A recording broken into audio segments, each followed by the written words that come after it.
Hello दोस्तों, तो आ गए आप। दोस्तों आज हम बात करेंगे एक नए चैप्टर के बारे में। दोस्तों हम इसरो के क्वेश्चन पेपर करवा के आ रहे थे अभी तक, बट आज हम CSIR जो आपका हर इंस्टीट्यूट से अलग अलग वैकेंसी निकलती है टेक्नीशियन की, उसका हम एग्जाम जो है क्वेश्चन पेपर वो लेके आए हैं दोस्तों। दोस्तों question paper latest question paper है, क्वेश्चन भी मतलब मॉडरेट लेवल के क्वेश्चन है। तो सारे हम इसी वीडियो में करवाएंगे दोस्तों। दोस्तों इसमें पता तो है ही आपको कि एग्जाम कैसे कैसे होता है। दोस्तों इसमें फर्स्ट सेकंड और थर्ड तीन एग्जाम होते हैं, जिसमें मेंटल एबिलिटी और सेकंड एग्जाम आपका जनरल अवेयरनेस इंग्लिश का होता है, और थर्ड एग्जाम जो आपका पर्टिकुलर ट्रेड होता है उसका लिया जाता है दोस्तों। ठीक है, तो आपका फर्स्ट और सेकंड एग्जाम वो सभी ट्रेड के लिए एक कॉमन रहता है, बट जो थर्ड एग्जाम होता है वो आपका अलग अलग होता है पर्टिकुलर ट्रेड के लिए। उसमें आपके ट्रेड के क्वेश्चन आते हैं जो 50 क्वेश्चन रहते हैं दोस्तों। दोस्तों एग्जाम कहाँ का है? CSIR सीरी जो central electronics engineering research institute Pilani में है, वहाँ का एग्जाम है। पिलानी कहाँ है? राजस्थान में। ठीक है, तो वहाँ का अभी लेटेस्ट एग्जाम हुआ था मार्च 2025 में। उसका ये जो क्वेश्चन पेपर थर्ड है वो हम लेके आए दोस्तों। अगर दोस्तों आपको फर्स्ट और सेकंड भी चाहिए तो मेरे को कमेंट बॉक्स में कमेंट कीजिए, और वो भी आपको मिल जाएगा। और व्हाट्सएप ग्रुप है दोस्तों अपना, उसमें आपके RAC ऑल इंडिया RAC के स्टूडेंट है, तो उसमें आपके पास हर दिन अलग अलग क्वेश्चन वगैरह आते रहते हैं। तो वो उस ग्रुप से आप जुड़ जाइए, तो उस पे भी आपको ये क्वेश्चन पेपर मिल जाएगा दोस्तों। तो अभी किस ट्रेड का यह है? ये mechanic refrigerator air conditioning trade का ये क्वेश्चन पेपर है दोस्तों। अगर वीडियो अच्छा लगे लाइक से सब्सक्राइब जरूर करना, और आपके लिए इस चैनल पे हर एक दिन अलग अलग क्वेश्चन पेपर हम लेके आते रहते हैं, और लगभग 800 से 1000 क्वेश्चन हम करवा चुके हैं। हम इसरो के पेपर भी इसी पे सॉल्व करवा चुके हैं दोस्तों। तो दोस्तों आज हम जो CSIR का क्वेश्चन पेपर है वो स्टार्ट किया है, तो वो आप देख लीजिए कौन कौन सा है। तो इसमें कितने मार्क्स का आएगा? टोटल 150 मार्क्स का आएगा, यानी 150 मार्क्स का आएगा। 50 क्वेश्चन आएंगे, प्रत्येक क्वेश्चन 3 नंबर का रहेगा आपका। ठीक है, और आपका कब एग्जाम हुआ था? 23/3/2025 को ये एग्जाम हुआ था। समय आपको मिलता है 60 मिनट पर आपके जो एग्जाम है 50 क्वेश्चन करने के लिए। तो समय बहुत काफी है दोस्तों। जो क्वेश्चन आता है वो आपका फटाफट हो जाएगा, जो नहीं आता वो नहीं आता है दोस्तों। ठीक है, तो नॉर्मल टर्म एंड कंडीशन आप देख सकते हो क्या है। 1 घंटे का पेपर आएगा, 50 प्रश्न करने हैं, प्रत्येक प्रश्न के लिए आपको 3 अंक होंगे। प्रत्येक गलत उत्तर के लिए 1 अंक काटा जाता है। इस टाइप से आपका जो नॉर्मल टर्म एंड कंडीशन है वो आप एक बार देख सकते हो। इंस्ट्रक्शन है जो कैंडिडेट के लिए वो एक बार हर पेपर में अलग अलग होता है दोस्तों। कोई एडवर्टाइजमेंट कुछ दे देता है, कोई कुछ, वो इंस्टीट्यूट पे डिपेंड करता है। तो एक बार वो आप पढ़ के ही इसका करना।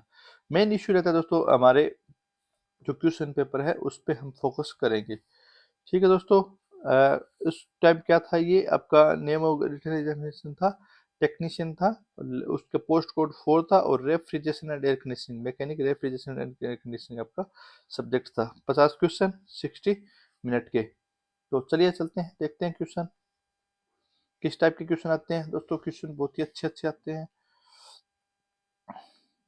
फर्स्ट क्वेश्चन स्टार्ट करते हैं दोस्तों। फर्स्ट क्वेश्चन क्या है? लकड़ी की आग, लकड़ी की अग्नि, कागज कपड़े के कारण लगी आग किस क्लास के अंतर्गत आती है? तो दोस्तों लकड़ी की आग, what is the class of fire caused by the fire would और पेपर क्लॉथ? तो कौन सी आती है? ए टाइप की फायर, और जो आपके कपड़े से वो लगती है वो ए टाइप की आपकी आती है दोस्तों। ठीक है, तो ए टाइप की क्लास, ए क्लास की फायर है वो आपकी लकड़ी कागज कपड़े से लगी हुई फायर में आती है। सेकंड क्वेश्चन है आपका, यांत्रिक विभव क्षेत्रों के अंतर्गत कौन आता है? तो कौन आता है दोस्तों? पहला है क्वेश्चन नॉइस, ये कोई खतरा नहीं है दोस्तों। ठीक है, आवाज आ रही है तो ये अनस्किल्ड, ये कोई आपका मैकेनिकल जो जो खतरा है वो इससे, मैकेनिकल हैजार्ड है वो इसमें नहीं है। ठीक है। थर्ड है असुरक्षित मशीनरी, अनगार्डेड मशीनरी। यस, ये इसका मैकेनिकल कारण है दोस्तों। तो इसका सी ऑप्शन इसका राइट हो जाएगा दोस्तों। ठीक है, तो आपका सी ऑप्शन है वो राइट हो जाएगा। चलिए नेक्स्ट क्वेश्चन है, अगला क्वेश्चन आपका कौन सा है? 3 नंबर क्वेश्चन है, कुंजी फिलेट वेल्डेड जोड़ का प्रतीक कौन सा है? तो इसमें कौन सा है दोस्तों? आपका बी आपका राइट आंसर हो जाएगा दोस्तों। ठीक है, चलिए नेक्स्ट क्वेश्चन है, क्वेश्चन नंबर 4। दोस्तों फटाफट क्वेश्चन करेंगे हम, जो समझाने लायक होगा उसको हम समझाएंगे दोस्तों। परिवर्तनीय प्रतिरोधक का सिंबल क्या है? What is the symbol of variable register? तो इसका सिंबल क्या है दोस्तों? आपका वेरिएबल रेजिस्टर का सिंबल आपका ये होता है दोस्तों। ठीक है, कौन सा होता है? ये वाला होता है। Option B is right answer आपका। ठीक है, तो अगला क्वेश्चन देख लेते हैं, क्वेश्चन नंबर 5। कौन सा बेयरिंग अपने अक्ष के समांतर भार सहन करता है? Which bearing withstand load is parallel to its axis? तो कौन सा बेयरिंग करता है दोस्तों? कौन सा करता है? स्प्लिट बेयरिंग नहीं, प्लेन बेयरिंग नहीं, थ्रस्ट बेयरिंग। थ्रस्ट बेयरिंग अपने पैरेलल भार है वो एक्सेस करता है दोस्तों। ठीक है, तो चलिए नेक्स्ट क्वेश्चन है, क्वेश्चन नंबर 6। जंग और घर्षण के लिए कौन सी शीट धातु अप्रत्यक्ष प्रतिरोधी है? Which sheet metal is highly resistant of corrosion and absorption? तो कौन सी है? तो कौन सी शीट होती है दोस्तों? आपकी एल्यूमिनियम की शीट होती है। कौन सी होती है? एल्यूमिनियम। दोस्तों डक्टिंग आपकी एल्यूमिनियम और जीआई शीट दोनों की बनाई जाती है। ठीक है, डक्टिंग डक्टिंग होती है वो दोनों की बनती है। एल्यूमिनियम क्या होता है? थोड़ा महंगा पड़ता है दोस्तों, लगभग डबल रेट पड़ जाता है एल्यूमिनियम का। तो आपकी जीआई ही डक्टिंग में परफेक्ट रहती है। बट जैसे ओटी हो गया, ओटी की डक्ट, बीएमटी, एमआरआई, इनकी डक्ट क्या होती है? आपके एल्यूमिनियम की ही लगाई जाती है, क्योंकि दोस्तों उस वो एक क्रिटिकल एरिया होता है, इस वजह से वहाँ पे कोई कॉम्प्रोमाइज नहीं करते हुए आपकी ओटी हो गया और बीएमटी होता है बोन मेरो ट्रांसप्लांट, उसमें इनमें सब में आपकी एल्यूमिनियम डक्ट लगती है दोस्तों। जो हाईली लेवल के होते हैं ना, क्लास लेवल 1000 जो रूम आते हैं, उनके लिए आपको एल्यूमिनियम की डक्ट का प्रयोग किया जाता है। ठीक है, क्वेश्चन नंबर 7 है, चित्र में दिखाए गए अक्ष के भाग में जो निरूपित क्या है? तो ये जो भाग है ये क्या है? सबको पता है दोस्तों, नॉर्मल है, कुछ नहीं है। तो इस भाग को क्या नाम देते हैं? स्ट्रेनर। क्या बोलते हैं? स्ट्रेनर। इसका स्ट्रेनर कैपिलरी है नहीं। देखो एक मिनट रुको, एक मिनट। कैपिलरी कौन सी है? कैपिलरी ये वाली है। ठीक है, ये वाला कौन? या एक्स भाग को क्या बोलेंगे? स्ट्रेनर। इसका बी आंसर स्ट्रेनर रहेगा। सक्शन लाइन है नहीं, डिस्चार्ज लाइन इसमें है नहीं। ठीक है, तो चलिए नेक्स्ट क्वेश्चन है, question number 8। What is the part of mark x? X के द्वारा जो पार्ट है वो क्या है? दोस्तों ये क्वेश्चन आपको करवाए जा चुके हैं।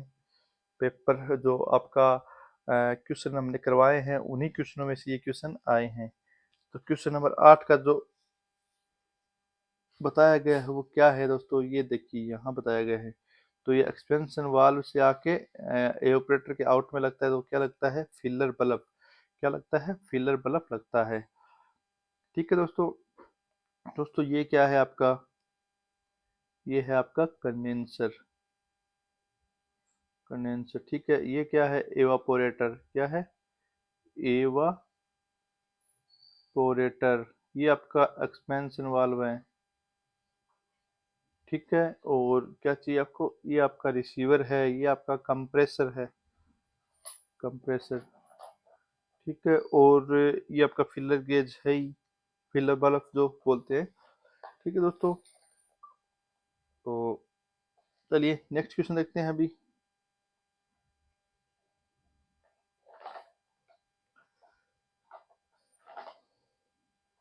नेक्स्ट क्वेश्चन कौन सा है दोस्तों आपका?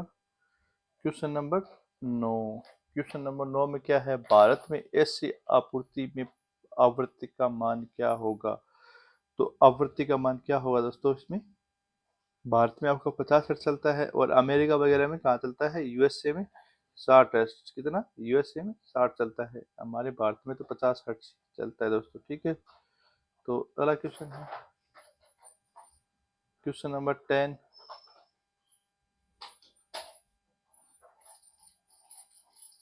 बंद होने की स्थिति में रेफ्रिजरेटर दरवाजा के अंतराल का कारण क्या है?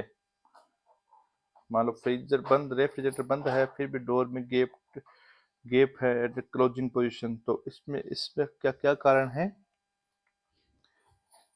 असमान फर्श, अगर फर्श का स्तर आपका असमान है तो आपका जो डोर है वो पूरा बंद नहीं हो पाएगा दोस्तों। तो इसमें ए ऑप्शन इज राइट हो जाएगा दोस्तों। तो चलिए नेक्स्ट क्वेश्चन देख लेते हैं। क्वेश्चन नंबर 11 है, रेफ्रिजरेटर का भौतिक गुण कौन सा है? रेफ्रिजरेटर का physical properties. One is physical properties कौन सी है? तो इनमें से फिजिकल प्रॉपर्टीज कौन सी है जो होती है? वो आपकी विस्कोसिटी होती है। क्या होती है? विस्कोसिटी, शांता। उबलना ये नहीं है, रासायनिक होती है, एक जगह रासायनिक होती है, फिजिकल होती है। ठीक है, तो ये आपकी फिजिकल प्रॉपर्टी ये है दोस्तों। ठीक है,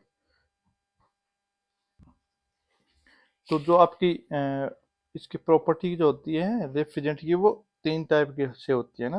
पहली होती है केमिकल, दूसरी होती है फिजिकल और तीसरी होती है थर्मोडायनेमिक प्रॉपर्टीज। ठीक है, उष्मागतिकीय गुण होते हैं और रासायनिक गुण होते हैं, भौतिक गुण होते हैं। तो उसके आधार पर तीन टाइप की होती है ये। ठीक है, थ्री टाइप की आपकी जो प्रॉपर्टीज होती है। तो इसमें कौन सा पूछा है? फिजिकल पूछा है। ठीक है, तो फिजिकल टाइप में कौन सा आएगा? आपका शांता, जो आपका विस्कोसिटी है वो आपका फिजिकल टाइप में आता है दोस्तों। तो इनमें से दोस्तों जो बॉइलिंग टेम्परेचर है वो उष्मागतिकीय हो जाएगा, और जो टॉक्सिसिटी है वो आपका रासायनिक हो जाएगा, जो मिश्रण है वो भी आपका रासायनिक हो जाएगा दोस्तों। तो इसका दोस्तों फिजिकल जो है वो आपका डी ऑप्शन इसका राइट रहेगा। जो फिजिकल प्रॉपर्टी है वो आपकी शांता रहने वाली है। तो चलिए नेक्स्ट क्वेश्चन देख लेते हैं। नेक्स्ट क्वेश्चन कौन सा है? क्वेश्चन नंबर 12 है, केबल के इंसुलेशन को साफ करने और तार की सतह को साफ करने के लिए किस उपकरण का प्रयोग किया जाता है?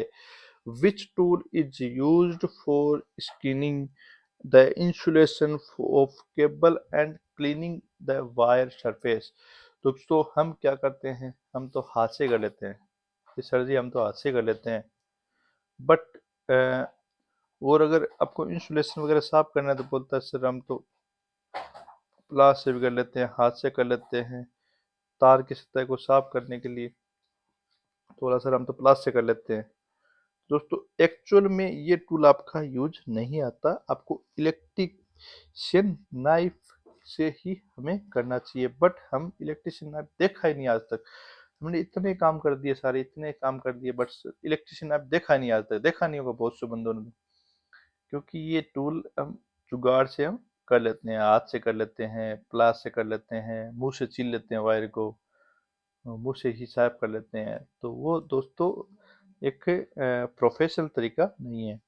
अगर क्वेश्चन में आओगे तो इलेक्ट्रिशियन नाइफ आपको लेना पड़ेगा दोस्तों।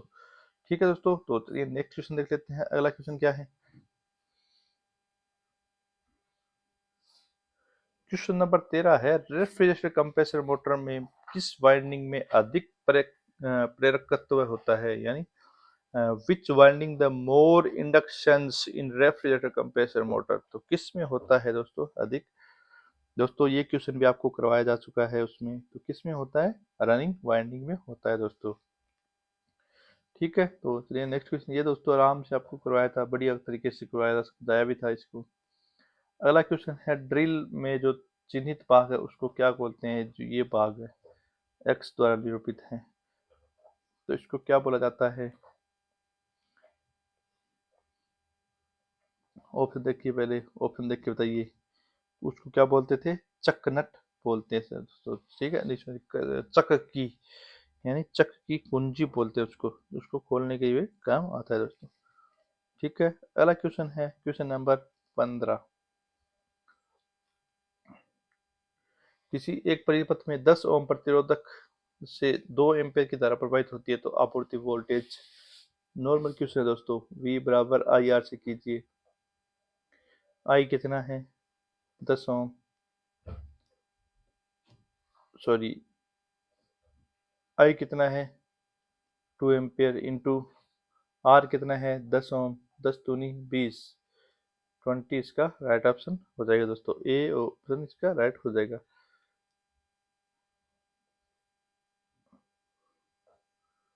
ठीक दोस्तों, चित्र में दिखाए गए रेफ्रिजरेशन सिस्टम का प्रकार। What is the type of refrigeration system, ये सिस्टम किस प्रकार का है, बताओ दोस्तों किस प्रकार का है, ये सिस्टम किस टाइप का है। दोस्तों आपको ऑप्शन नीचे नहीं दिख रहे होंगे तो मैं यहाँ लिख देता हूँ। पहला है स्टीम जेट, दूसरा है वाटर वेपर,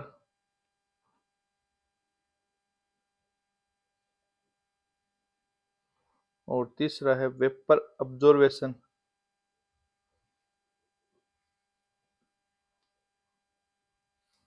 अब्जॉर्वेशन, और चौथा है आपका mechanical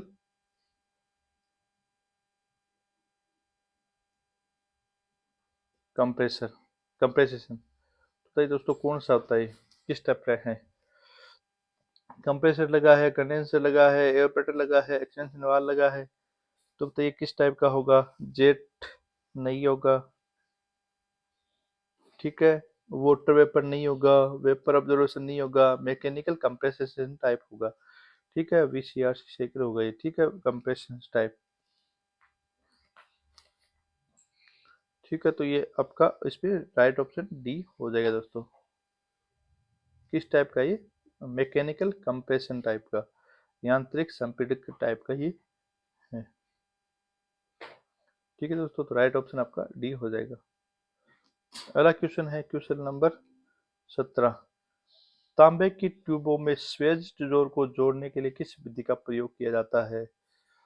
Which method is used to connect the swedge joint और copper tube। तो इसमें कौन सी की जाती है, सिल्वर ब्रेजिंग की जाती है दोस्तों। ठीक है, तो अभी इसमें दोस्तों क्या है कि हम ब्रेजिंग करते हैं, लोग बहुत से काम करते हैं, ब्रेजिंग करते हैं, ब्यूटेन वाला केल लेके आते हैं, एक रोड लेके आते हैं, उससे ब्रेजिंग कर देते हैं, पाइप जोड़ देते हैं, बट उनको पता नहीं है वो ब्रिजिंग होती क्या है, उसको क्या बोलते हैं, ये पता उसको नहीं है। ठीक है, तो उसको क्या बोलते हैं, सिल्वर ब्रेजिंग बोलते हैं। ठीक है दोस्तों, तो चलिए नेक्स्ट क्वेश्चन देख लेते हैं। नेक्स्ट क्वेश्चन क्या है, क्वेश्चन नंबर 18।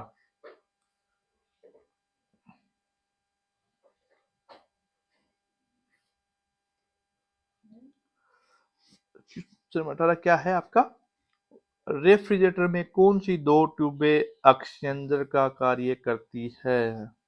दोस्तों नॉर्मल क्वेश्चन है, which two tubes act at heat exchanger in refrigerator। तो कौन सी दो ट्यूबें हैं जो रेफ्रिजरेटर में हीट एक्सचेंजर का कार्य करती है। पहला देखते हैं सक्शन एंड चार्जिंग लाइन, ये तो कोई आस पास ही नहीं है दोस्तों। डिस्चार्ज एंड सक्शन लाइन नहीं है। Capillary and suction tube, yes, question number C आपका राइट ऑप्शन हो जाएगा। कैपिलरी और सक्शन ट्यूब आपकी जो हीट एक्सचेंजर का कार्य करती है। कैसे करती है दोस्तों, आपका फ्रिज में ये फ्रीजर लगा रहता है, कई कई फ्रीजर में क्या होता है, ये आपका जो जो सक्शन लाइन है वो आती है उसके अंदर से, यहाँ से कैपिलरी अंदर अंदर चले जाते हैं यहाँ, और यहाँ जाके अलग जो आपका कंडेंसर है उसमें चली जाती है। ठीक है, तो उसके आधार पे ही आपको ये बताया गया दोस्तों। ठीक है दोस्तों, तो चलिए अगला क्वेश्चन है क्वेश्चन नंबर 19। दीवार और रेफ्रिजरेटर कंडेंसर के बीच की न्यूनतम दूरी कितनी होनी चाहिए दोस्तों। दीवार और रेफ्रिजरेटर के जो कंडेंसर है उसके बीच की दूरी कितनी होनी चाहिए। नॉर्मली कितनी होती है दोस्तों, 15 सेंटीमीटर होनी चाहिए। ठीक है, कि 15 सेंटीमीटर मिनिमम होनी चाहिए दोस्तों। मैक्सिमम आप कितने भी रखो, आप 20 रखो, 25 रखो, या रूम के बीच में रख लो, ये रूम है अपनी, हाँ यहाँ अगर रेफ्रिजरेटर रखा है तो ये दूरी आपकी 15 सेंटीमीटर होना चाहिए। उसके बाद आप फ्रिज को यहाँ रखो, यहाँ रखो, यहाँ रखो, कहाँ पे भी रखो, बीच में रख लो पूरे रूम के, बट मिनिमम 15 सेंटीमीटर होनी चाहिए दोस्तों। ठीक है, तो चलिए अगला क्वेश्चन है, घरेलू रेफ्रिजरेटर में कौन सा रेफ्रिजरेंट यूज होता है? ये दोस्तों आप कमेंट करके कमेंट में बताओगे कौन सा यूज होता है। सबको पता है दोस्तों कौन सा यूज होता है। कंप्रेसर मोटर में कौन सा परीक्षण चल रहा है? दोस्तों ये भी क्वेश्चन आपको बताया हुआ है कि कंप्रेसर मोटर में कौन सा भी परीक्षण चल रहा है। तो बताइए दोस्तों कौन सा परीक्षण चल रहा है, एक बार आप ध्यान से देख लीजिए। मैं क्वेश्चन को अभी ऊपर कर रहा हूँ स्क्रॉल। तो इसमें कौन सा कंप्रेसर जो चल रहा है बताओ दोस्तों।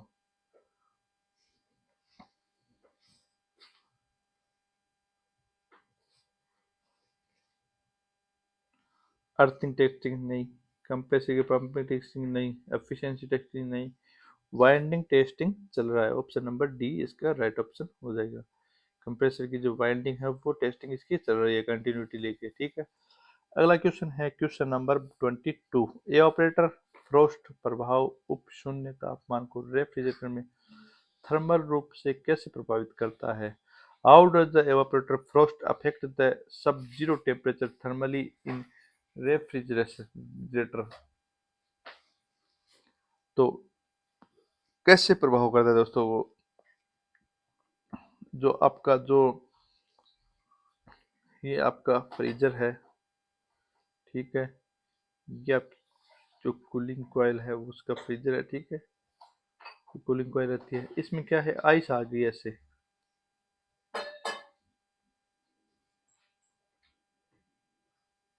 ठीक है, इस पे मान ले आइस आ गई, इस पे क्या है दोस्तों, आइस आ गई, ये आइस है। तो ये क्या है, अगर कूलिंग करेगा अब तो कूलिंग बाहर नहीं आ पाएगी आइस के कारण। तो ठीक है, ये यहाँ अगर कूल कर रहा है ये, तो ये बाहर आएगी नहीं कूलिंग। तो इस ये क्या कर रहा है, एज ए इंसुलेटर का काम करता है, जो आइस आता है वो एज ए इंसुलेटर का वर्क करता है। ठीक है, तो बी ऑप्शन इसका राइट हो जाएगा दोस्तों।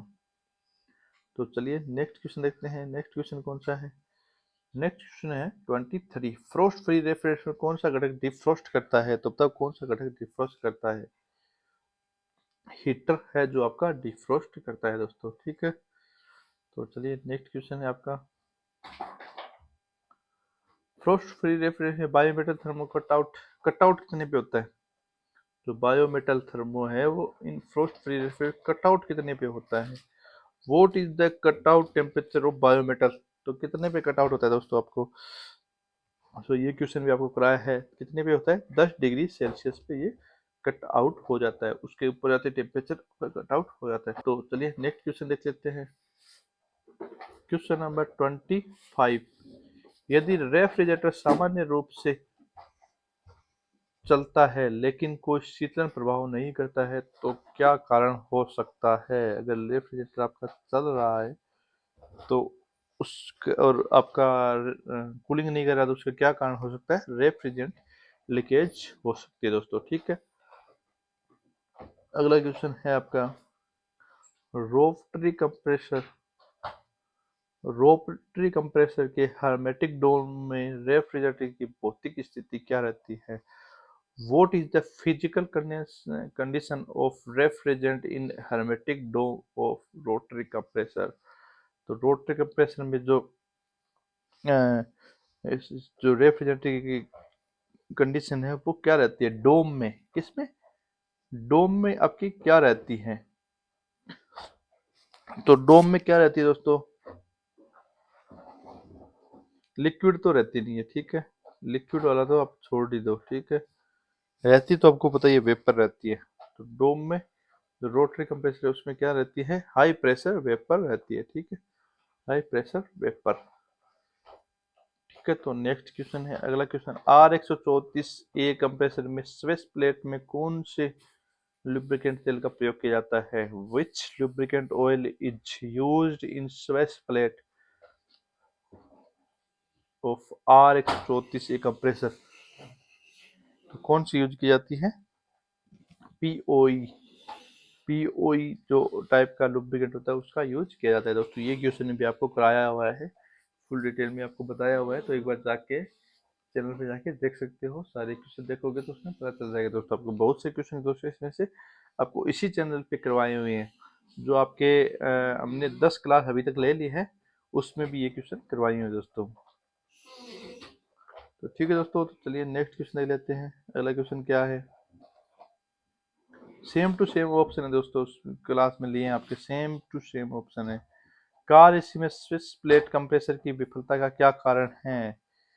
तो बताइए क्या कारण है कार एसी में स्विच प्लेट विफलता का? तेल का स्तर कम हो, यस।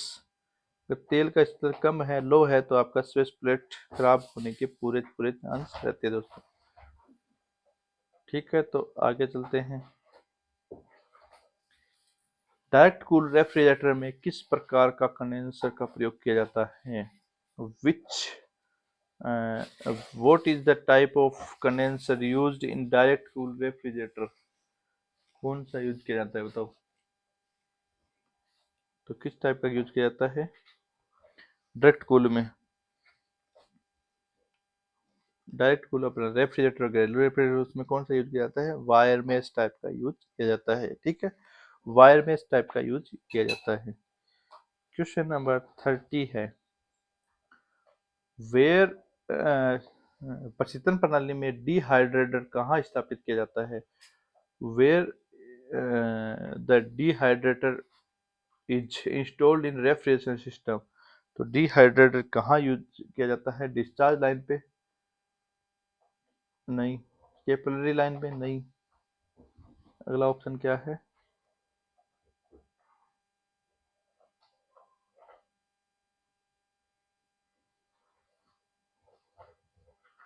सक्शन लाइन, और सक्शन लाइन पे? नहीं। कहाँ यूज करते हैं? लिक्विड लाइन पे आपका डिहाइड्रेटर का यूज किया जाता है। ठीक है दोस्तों, तो चलिए नेक्स्ट क्वेश्चन है आपका, क्वेश्चन नंबर 31।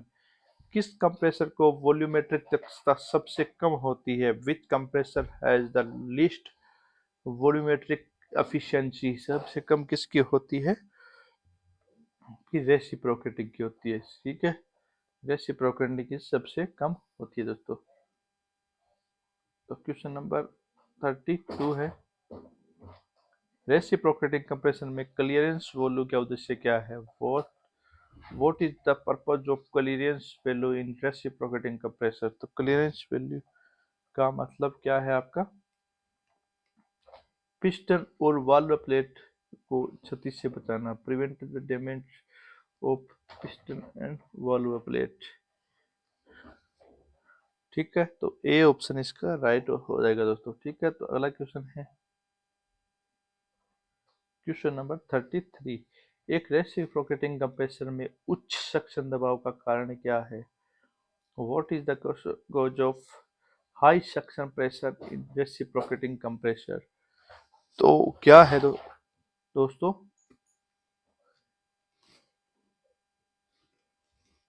क्या है? मोटर को उच्च आपूर्ति voltage, high supply voltage to motor? नहीं। Burn out the valve reeds, yes, valve reed जिसे कहें हैं, तो उसके कारण आपके जो सक्शन दबाव वो ज़्यादा होता है दोस्तों। ठीक है, पहला क्वेश्चन है क्वेश्चन नंबर 34। तो 34 है, 5 टीआर के लिए आवश्यक जल प्रवाह की गणना करें यदि 1 टीआर जल स्थित कंडेंसर 9 लीटर पर मिनट संभालता है और तापमान अंतर समान रहता है। तो कितना हो जाएगा दोस्तों? तो दोस्तों इसमें कितना होगा, अगर एक के लिए 9 है, एक के लिए 9 है, तो 5 के लिए कितना हो जाएगा? 9, 9 पंजो 45, कितना हो जाएगा? 45 लीटर पर घंटा हो जाएगा दोस्तों। नॉर्मल क्वेश्चन है ये भी, कोई इसमें कोई इतना बड़ी बात नहीं है। अगला क्वेश्चन है, फ्रोस्ट ड्राफ्ट कूलिंग टावर का क्या लाभ है? तो फ्रोस्ट ड्राफ्ट कूलिंग टावर का क्या लाभ है? तो इसका लाभ क्या है दोस्तों आपका?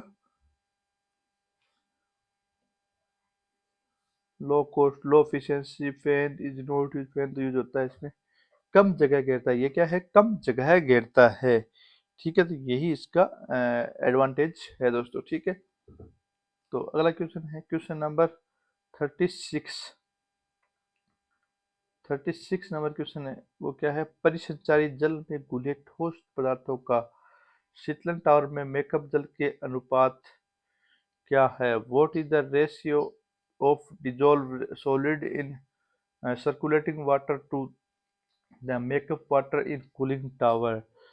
तो क्या है अनुपात इसका? सीओसी। क्या है? सीओसी। ठीक है, सीओसी। सीओसी क्या है दोस्तों? Cycle of concentration. ठीक है दोस्तों, तो चलिए नेक्स्ट क्वेश्चन देखते हैं आपका। नेक्स्ट क्वेश्चन आपका 37।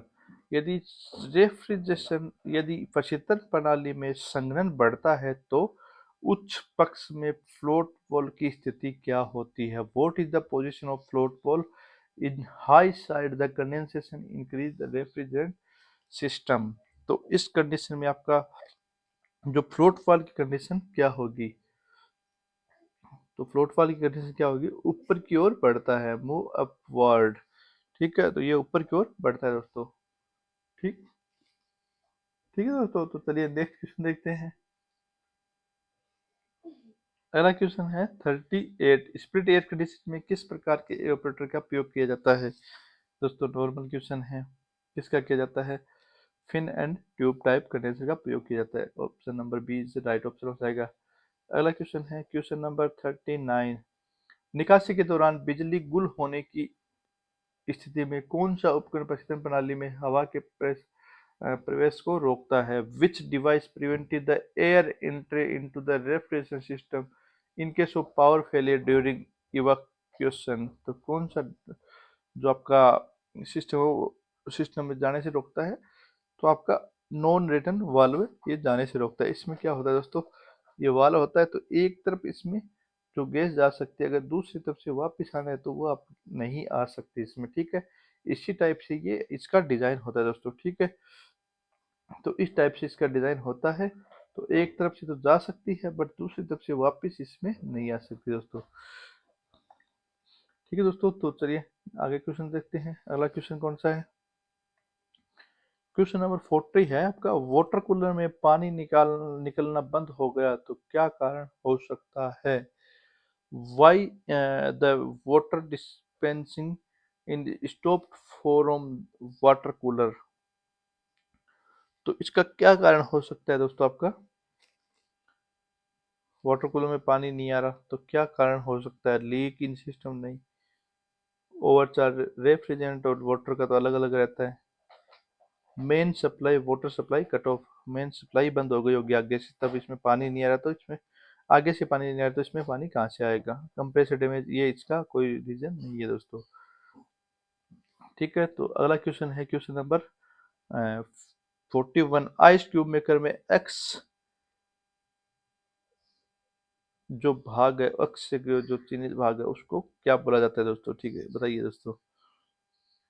तो एक्स से जो भाग है उसको दोस्तों क्या बोलेंगे? किस टाइप का है ये? इसमें पानी आता है और पानी ये फ्लोट वाल्व है दोस्तों। ठीक है, फ्लोट वाल्व काम करता है, जब पानी भर जाता है तो ये आपका बंद हो जाता है दोस्तों। ठीक है, तो इसका राइट ऑप्शन क्या होगा आपका? फ्लोट वाल्व है। ऑप्शन नंबर सी इसका राइट हो जाएगा दोस्तों। तो चलिए नेक्स्ट क्वेश्चन देखते हैं। Question number 42। आइस कैंडी क्षेत्र में ब्राइन गोल की तापमान सीमा कितनी होती है? ब्राइन गोल की तापमान सीमा है वो कितनी होती है आइस कैंडी में? आइस कैंडी प्लांट में what is the temperature range of brine solution of ice candy plant? तो आइस कैंडी प्लांट में कितनी होती है? -20 से लेके -25 डिग्री सेल्सियस तक होती है दोस्तों। ठीक है, तो आगे देख लीजिए। 2 टन आइस कैंडी प्लांट की मतनी क्षमता तो कितनी होती है दोस्तों? What is the corner capacity of 2 ton ice candy plant? तो कितनी होती है दोस्तों इसमें? 2 लीटर होती है दोस्तों। ठीक है, कितनी होती है? 2 लीटर। अगला क्वेश्चन है दोस्तों क्वेश्चन नंबर 44। बर्फ संयंत्र में कौन सा शीतलक प्रयोग किया जाता है? Which refrigerant is used in ice plant? तो आइस प्लांट में दोस्तों अमोनिया का यूज किया जाता है। किसका? अमोनिया। अमोनिया यानी R717। का यूज किया जाता है। अगला क्वेश्चन है क्वेश्चन नंबर 45। बर्फ प्लांट की सर्विसिंग लाइन में एक्स से चिन्हित भाग को क्या कहते हैं? जो एक्स से चिन्हित भाग है उसको क्या कहा जाता है, इसको क्या कहते हैं? ये आपका जो आइस प्लांट है वो है। ठीक है, तो एक्स से चिन्हित भाग को क्या कहते हैं? देखिए दोस्तों, इसमें से ऑप्शन ले लीजिए आप। Suction line, charging condenser, vacuum pump, hand shut off valve है। तो ये क्या है दोस्तों आपका? दोस्तों ये क्या है? सक्शन लाइन, ये कंडेंस चार्जिंग लाइन नहीं है, वैक्यूम पंप नहीं है, आपका हैंड शट ऑफ वाल्व है। ऑप्शन नंबर डी इसका राइट आंसर हो जाएगा दोस्तों। ठीक है, उसके बाद 46 नंबर क्वेश्चन। सिस्टम को गैस चार्ज करने के बाद लिक्विड लाइन साइड ग्लास में बुलबुले का क्या कारण है? What is the cause of bubbles in liquid line side glass after gas charging the system? तो उसका क्या कारण हो सकता है दोस्तों? Shortage of refrigerant. अगर रेफ्रिजरेंट कम है तो उसमें बबल्स आएंगे दोस्तों। ठीक है दोस्तों, तो चलिए नेक्स्ट क्वेश्चन चलते हैं। Question number 47। क्वेश्चन नंबर 47 क्या है? एक बस एसी में प्रत्येक वाष्पीकरण के लिए कितनी वाटर लाइनें प्रदान की जाती है? How many water drain line are provided for each evaporator in a bus AC? तो कितनी की जाती है दोस्तों?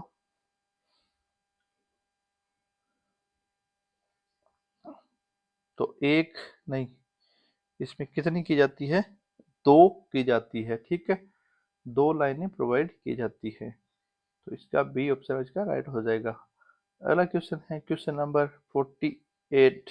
मनुष्य के लिए सापेक्ष आर्द्रता आरएच का मान कितना होता है मनुष्य के लिए?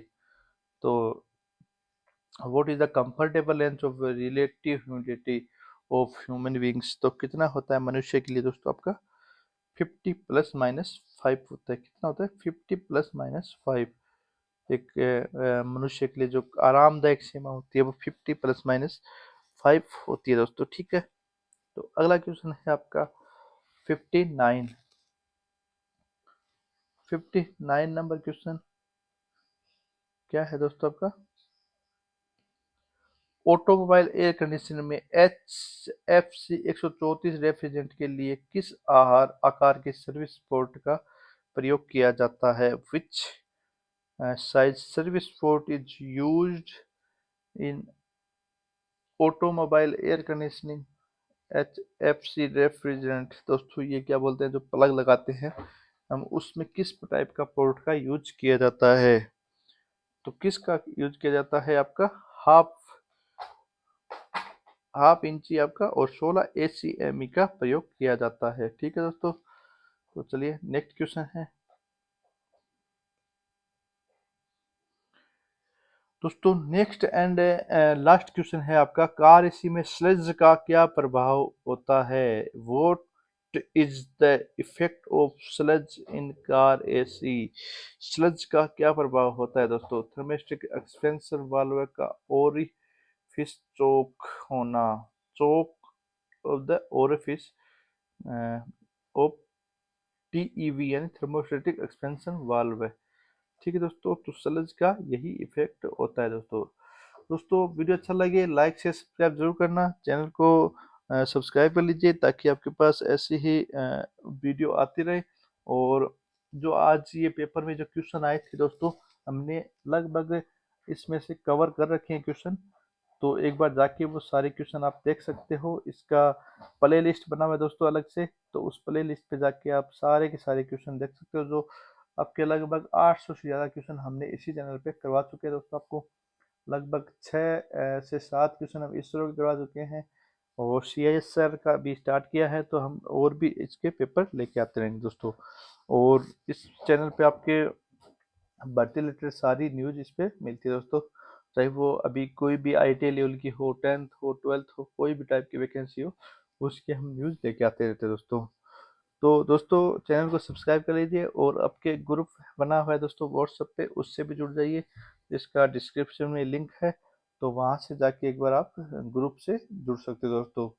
ताकि जो भी अपडेट आए आपको ग्रुप में अपडेट हो सके दोस्तों। उस ग्रुप में दोस्तों कोई भी बंदा है वो कमेंट या कोई भी मैसेज वगैरह, कोई भी क्वेश्चन, सब कुछ डाल सकता है और आपस में डाउट क्लियर कर सकते हैं दोस्तों। तो थैंक यू दोस्तों, मिलते हैं नेक्स्ट वीडियो में नई अपडेट के साथ।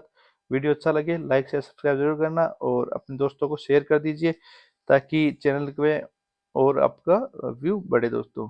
और दोस्तों एक रिक्वेस्ट है आपसे कि अगर आप का फ़ोन में नेट बचा हुआ है रात को, या आपके फ़ोन में नेट है अभी और आप सो रहे हो, तो मेरा जो ये चैनल का जो प्ले लिस्ट में जाके एक बार वीडियो चला के छोड़ दीजिए दोस्तों, ताकि वो प्ले लिस्ट पूरी आपकी कवर हो जाए।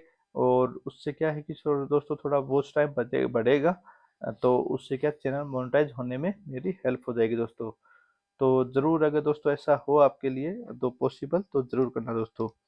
तो थैंक यू दोस्तों, मिलते हैं नेक्स्ट वीडियो में दोस्तों। प्ले लिस्ट कैसे चला के छोड़नी है वो एक बार मैं बता देता हूँ आपको, कैसे चला के छोड़नी है आपको। तो देखिए दोस्तों, जैसे ही आप अपने जो यूट्यूब चैनल है उस पे आते हो, तो उसके बाद आपको यहाँ से एक प्ले लिस्ट का जो ऑप्शन है वो मिल जाता है। वैसे तो आप सभी को निकालना आता है, बट यहाँ पे जाके आप प्ले लिस्ट का लिस्ट जो निकाल लीजिए, और जैसे ही इस पे क्लिक करोगे आप, तो ये प्ले लिस्ट की सारी वीडियो आ जाएगी जो नीचे दी गई है आपकी। तो ये सारी वीडियो उसमें प्ले लिस्ट में आ जाएगी। तो यहाँ जाके आप इसरो का देख सकते हो, और आईटी की किस किस डिपार्टमेंट में आपकी वैकेंसी आई है आती है वो आप देख सकते हो। और आप यहाँ पे जाके आर एस क्वेश्चन है, वहाँ जाके इस पे क्लिक कीजिए एक बार। आर एस वाले पे जैसे ही क्लिक करोगे, तो लगभग हमने ये वीडियो डाले हैं आपके पास, तो उसमें आपकी प्ले लिस्ट खुल जाएगी और वहाँ से जाके आप इसको ऑन कर सकते हो दोस्तों। तो सारे वीडियो वन बाय वन आपके ऑन होते रहेंगे, और रात को अगर आप साइलेंट करके भी छोड़ दोगे तो इसमें आपका जो वॉच टाइम है वो मेरा बढ़ता रहेगा, ताकि मेरे मोनेटाइजेशन होने में मेरे को प्रॉफिट बेनिफिट मिल जाएगा दोस्तों। तो इतनी हेल्प कर दीजिए दोस्तों, अगर आपका नेट पड़ा है तो एक बार इतना करके छोड़ दीजिए दोस्तों, ताकि मोनेटाइजेशन होने में फटाफट ही चैनल की ग्रोथ हो और उसमें आपका भी योगदान रहे दोस्तों। दोस्तों अगर आप एक ट्यूशन भी सीख रहे हो इस चैनल पे, तो आप ज़रूर कीजिएगा ये, और आगे ऐसे ही वीडियो लाने के लिए चैनल मोनेटाइजेशन हो जाए जल्दी से, तो आपके लिए और भी एक्स्ट्रा चीज़ें भी हम एफर्ट डालेंगे दोस्तों। तो थैंक यू दोस्तों, मिलते हैं नेक्स्ट वीडियो में नई अपडेट के साथ। दोस्तों अगर इसमें समझ में नहीं आ रहा तो मेरे को बता दीजिए, आपको प्ले लिस्ट कैसे ऑन करनी है, मैं सेकंड वीडियो में भी आपको बता दूंगा दोस्तों। तो थैंक यू, मिलते हैं नेक्स्ट वीडियो में नई अपडेट के साथ।